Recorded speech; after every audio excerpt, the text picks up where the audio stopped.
It's wonderful to see so many here this evening, so many Rotarians from different clubs and also guests.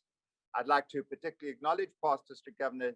I have acknowledged our guest speaker, who will be more formally introduced later. We have the wife of the ambassador from Kazakhstan, who will be joined by her husband later. He is still en route. I'd like to acknowledge past District Governor David Grant, past District Governor Greg Stathopoulos, President Kabele Godani from the Rotary Club of Santon. And can we just give them a Rotary round of applause and welcome? Thank you very much.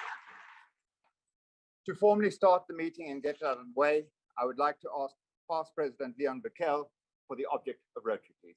Leon. The object of Rotary is to encourage and foster the ideal of service as a basis of worthy enterprise, and in particular, to encourage and foster, first, the development of acquaintance as an opportunity for service. Second, high ethical standards in business and professions, the recognition of the worthiness of all useful occupations, and the dignifying of each Rotarian's occupation as an opportunity to serve society. Third, the application of the ideal of service in each Rotarian's personal, business, and community life. Fourth, the advancement of international understanding, goodwill, and peace through a world fellowship of business and professional persons united in the ideal of service. Thank you. Thank you very much indeed, Leon. I think it is well known that Rotary is an international organization represented in so many countries, and if I remember correctly, the latest count is something above 130 odd countries. One of the objects of Rotary is peace. It stands for peace in so many ways. It has peace fellowships, peace scholarships, a Rotary Peace Action Group, of which for the African chapter, past President Grace is the chair of that, if I may call it chapter for the moment, for want of a better word. Thank you, Grace. But as an international organization, we recognize many countries, and it is often a custom to toast a country to celebrate our internationality and our identification with the objects of Rotary as it stands for peace across all countries of the world. To toast Ukraine, I would like to ask past District Governor David Grant to come and do the toast to Ukraine. Good evening, everyone. Before I start the toast, I'd like to remind this meeting of a little history. It was in 1945, towards the end of World War II, representatives from 50 nations attended the United Nations Conference on International Organization in San Francisco.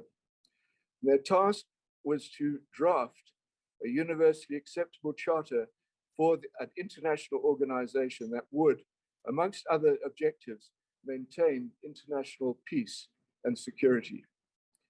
Rotary International was one of 42 organizations invited by the USA as consultants to its delegation. 3 years later, in 1948, the newly formed United Nations unanimously issued the Universal Declaration of Human Rights. And on to the toast. In view of this international commitment to peace, security, and human rights, it's inconceivable that Russia in the 21st century, with all the lessons learned from World War II and the following 80 years, has invaded Ukraine in an unprovoked act of choice.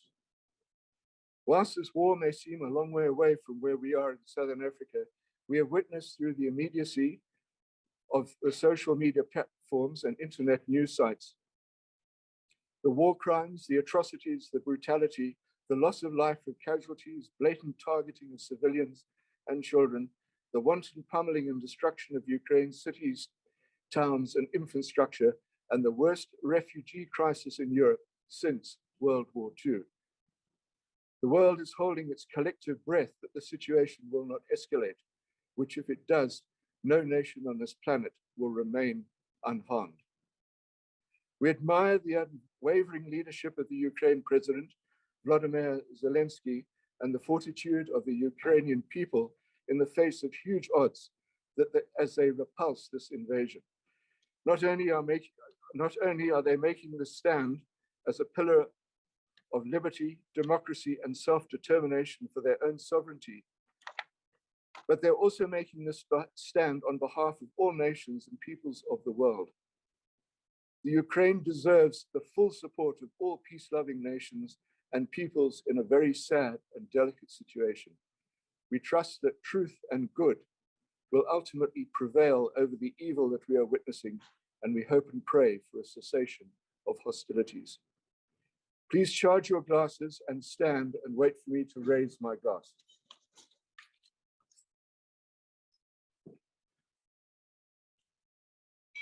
We toast the Ukraine, its steadfast leadership, and the courage of its people. To the Ukraine. Thank you very much indeed, Pastor Governor David. Godfrey, I'm so pleased you're standing up, because to give the loyal toast to South Africa, I'd like to ask our President-elect, Godfrey Adjusi, for the loyal toast to South Africa. Thank you, Godfrey.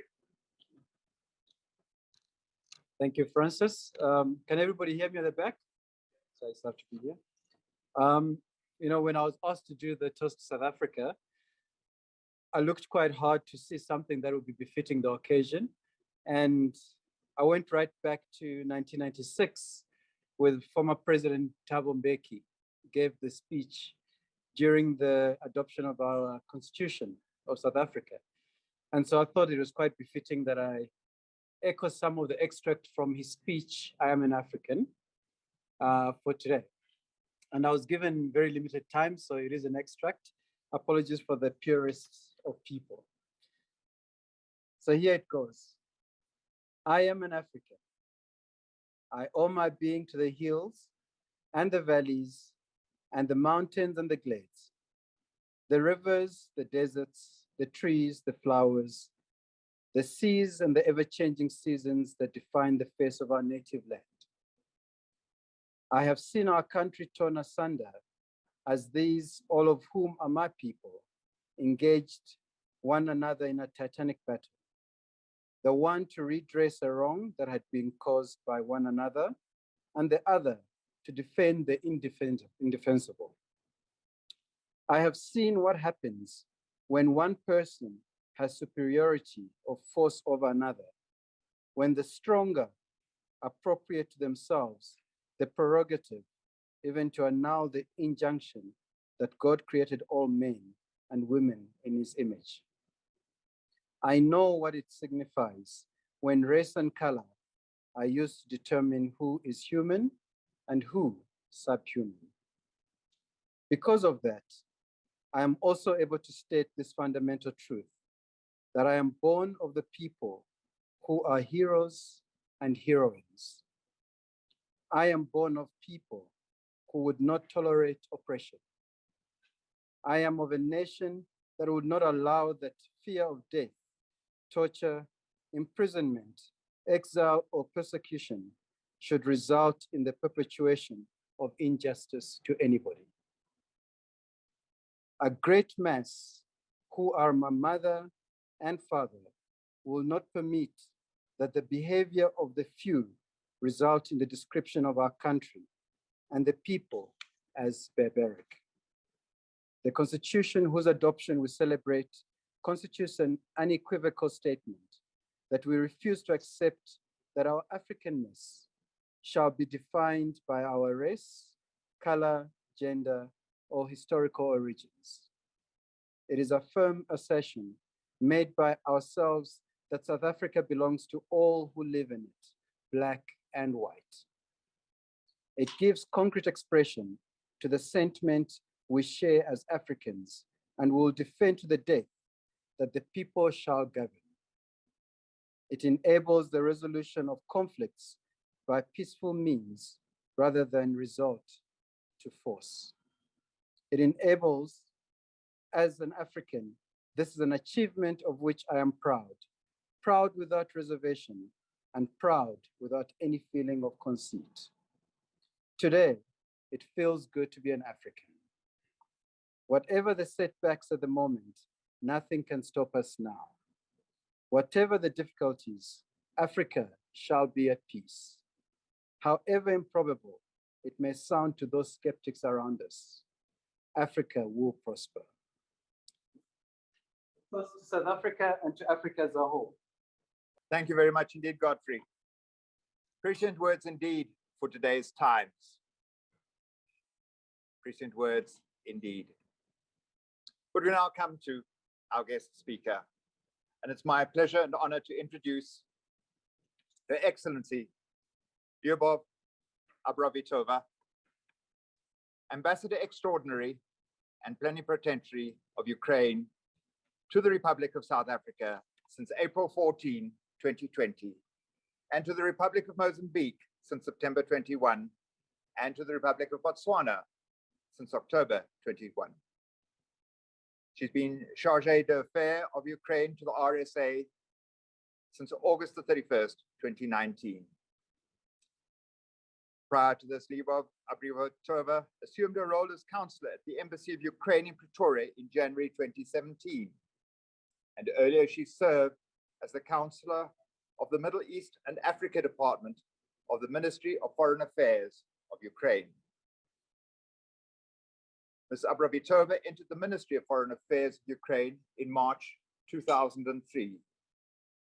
Her overseas tours have included Ottawa, Canada, Brussels in Belgium, and Geneva, Switzerland. In Belgium, she was Vice Consul, responsible for Belgium and Luxembourg.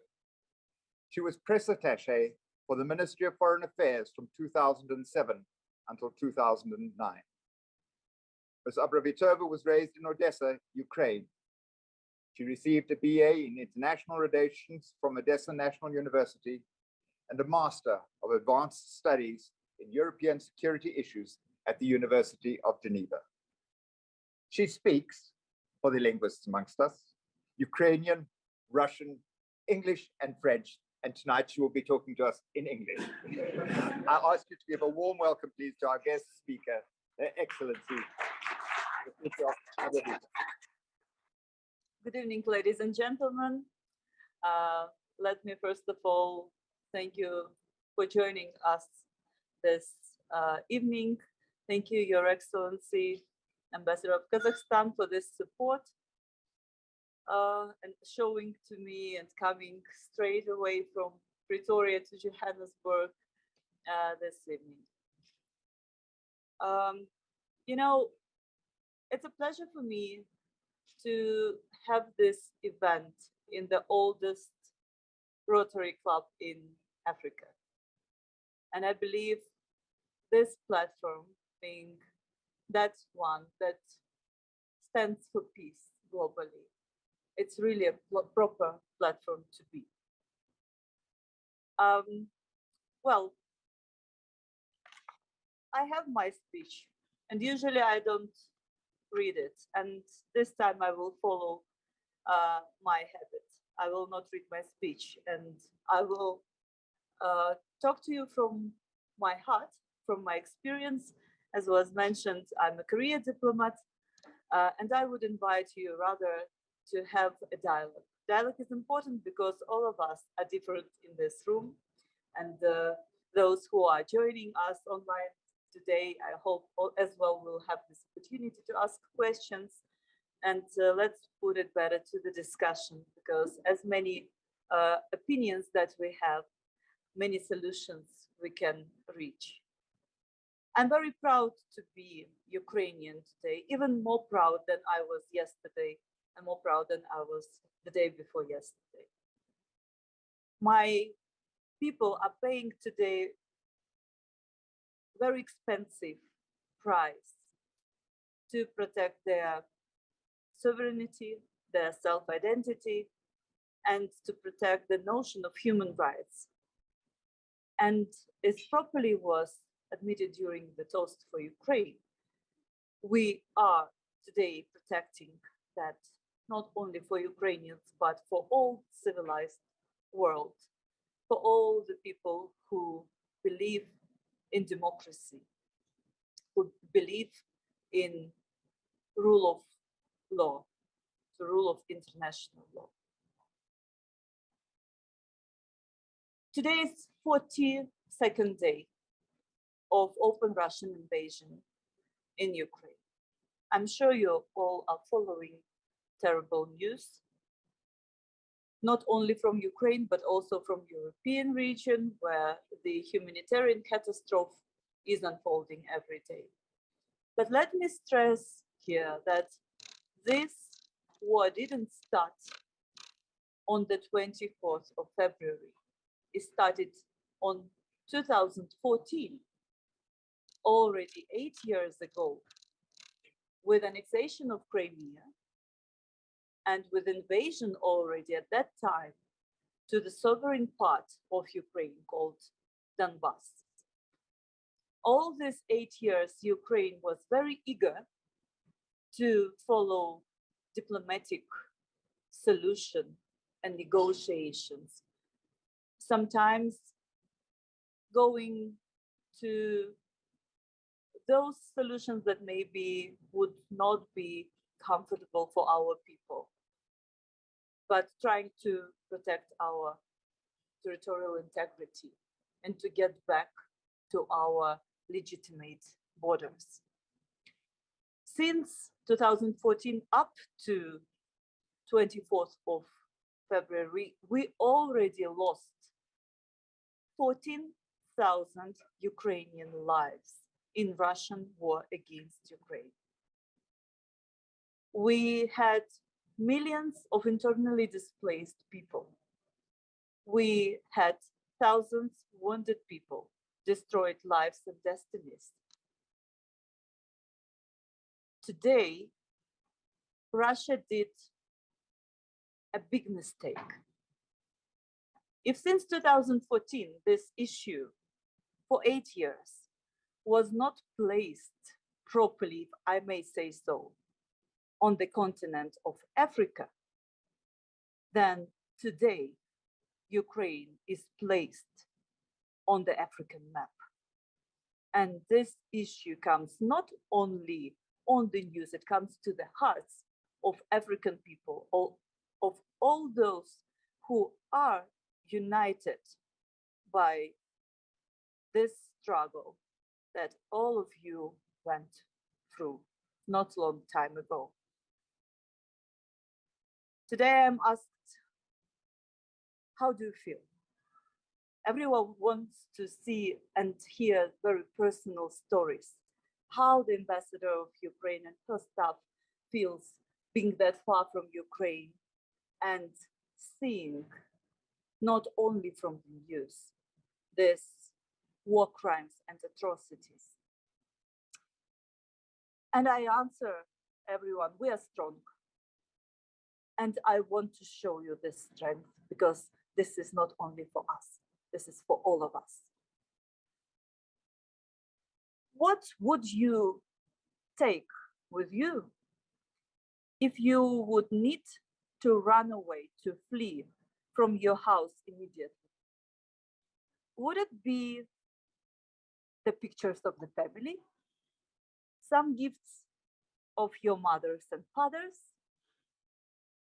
Would it be some religious icon? Would it be a cat or dog? This issue, Ukrainians, thousands of them, millions of them, faced on the 24th of February. Today, the number of civilians killed by Russians, approximate number, is close to 2,000 people. Among them, a lot of children. They are innocent people. How many millions people fled to the safest borders in Western Europe, Eastern Europe? How many of them didn't take anything with them and left behind their men? Because those who were able to flee were elder people, women and children. And our men today are fighting for us. And that gives me a huge respect to them and to my army. Today I'm standing here not to tell you the story or history of this war of Russia against Ukraine, though if we would need to speak about that, of course, I'm available for you. I'm not standing here to criticize someone's position, political position on the matter as well. I'm not standing here to gain your acknowledgement or moral support. I'm standing here, and I will be standing on any possible platform to talk what we can do first to help those people who are in need now, but more important, what we can do to prevent this wars and war crimes to happen in future. It is important for Africa to learn this particular lesson, if I may call it the lesson. It is important because it's here where the borders are fragile. It is here where all the societies are joined, united by the basic rules of law and concept of human rights. The consequences of this war are felt already everywhere in the world. There will not be any single country that will not feel this. And it's not because Ukraine and Russia are making a big part of food security of all the world, but because all the structure of world security is challenged. And that is why a miscalculation made by Mr. Putin is that obvious, because all the world is standing with Ukraine. What I mean standing with Ukraine, when we look at the votes at the United Nations organization, we will see 140 countries that say enough is enough. The war must be finished. There must be a diplomatic solution. There must be negotiations. I think that 140 countries that supported Ukraine already twice during the votes, they showed that it's not only about solidarity, it's saying no to the challenges that Russia is trying to bring to global security, economy, and the structure of the world. The sanctions that you are seeing today are not European sanctions.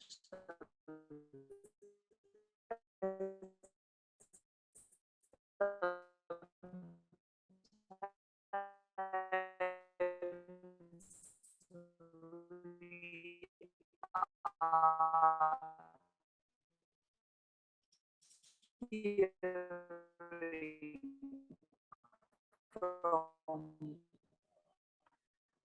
those leaders who are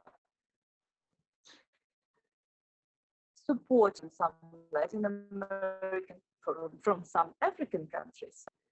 That means that Putin miscalculated.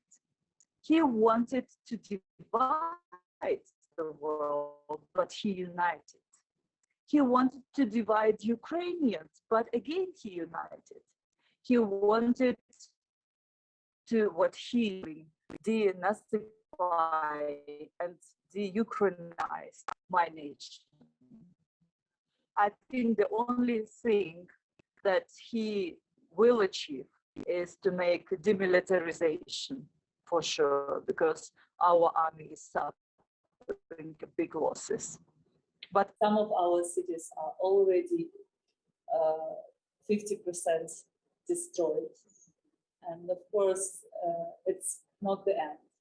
We are having already several rounds of negotiations between Russia and Ukraine. And during all these negotiations, the shellings are continuing. So there is not a ceasefire.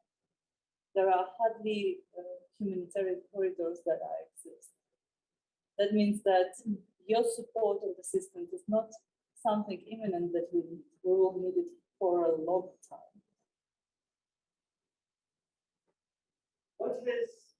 Why at that time the rest of the world did not react in the same way as they are reacting now? What was it that the Russians were able to do to take over Ukraine, all the, as you mentioned, the deaths and the destruction that also happened there? But it did not be the same response as we are seeing now. Thank you for this question. I think this is the question that I'm asking myself every day since 2014, because the annexation of the sovereign part of the country in 21st century without being punished by international society, that's something that doesn't go into your mind as a proper thing. And if you look and analyze what was the reaction of the entire international society, and it was again very splitted, and especially paying attention to the position of many African countries. I'm speaking about that because I'm here and it's sensitive for me. There was not a single united voice to say, Russia, you cannot do this. And we were always trying, as I told, to be on negotiations and diplomatic solution. Every year, within different international organizations, we were having resolutions that we were putting on the table and asking support. There were a lot of sanctions, economic sanctions, that were coming through from some partners, and they were painful for Russia. And we did experience it even here, without really understanding why these processes are coming through. But it was not that united and harsh sanctions as we see now. I'm not sure whether these atrocities that we've seen in Bucha a couple of days ago, and that we will see when we liberate Mariupol, for example, I'm scared to think about that. Is that had to happen for us to stand here and talk about that? Do you know that, yes, I'm here since 2017. I never was approached by any media of South Africa to speak about what was happening in Ukraine. So this is the answer. It was happening. We were trying to call for your attention, but this call maybe was very low into, but now it's something different. We have an opinion. And we have our constitution and legislation, and I always like to speak about that with South Africa, as you have such a beautiful constitution. According to our main law, we are determined and looking forward to become a member of European Union and NATO. And there is only one way around it. That if my country holds a referendum, if the people of the country decide that this is our will, then we can make amendments to our constitution, and this is the way how we can go for that format that you are speaking about. But why you think the solution would be in the neutrality? Do you think that really This is the goal of Putin. His goal is to control over Ukraine. And when he says denazification, he means the total erase of Ukrainian self-identification. It's not a neutrality. We are now really fighting to the idea to be Ukraine or not. So there are legal aspects behind this, but I believe on the table it's much more than we see from here.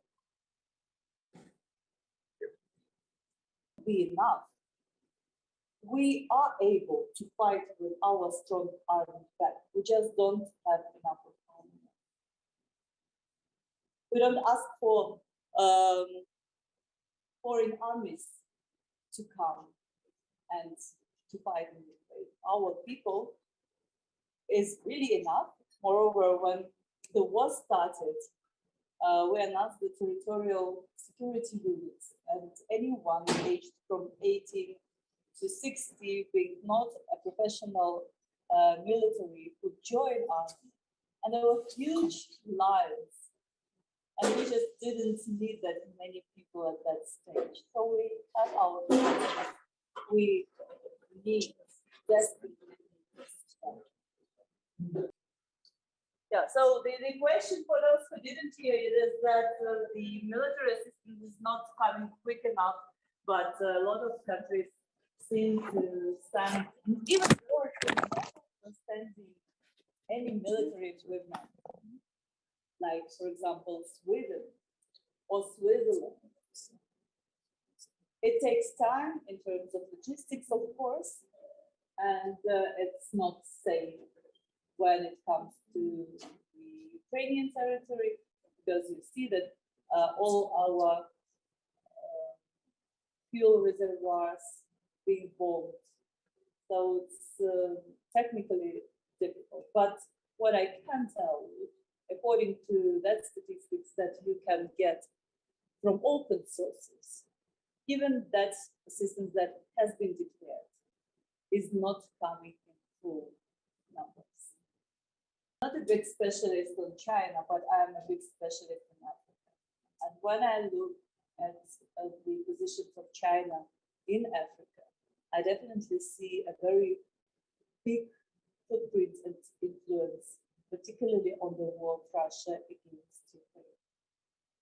And by saying this, I mean that China can play an important role if properly approached by those whom she needs.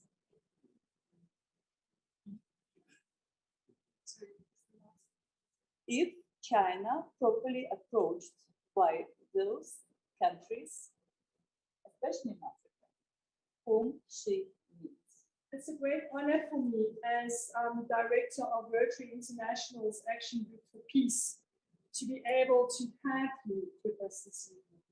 And with our Action Group for Peace, we are connected all over the world, and we're very connected with Rotarians in the Ukraine as well as in Russia. And on a daily basis, we are getting messages from their plight, their sadness, their struggle from both countries. So it's very emotional for me to be able to do this for you.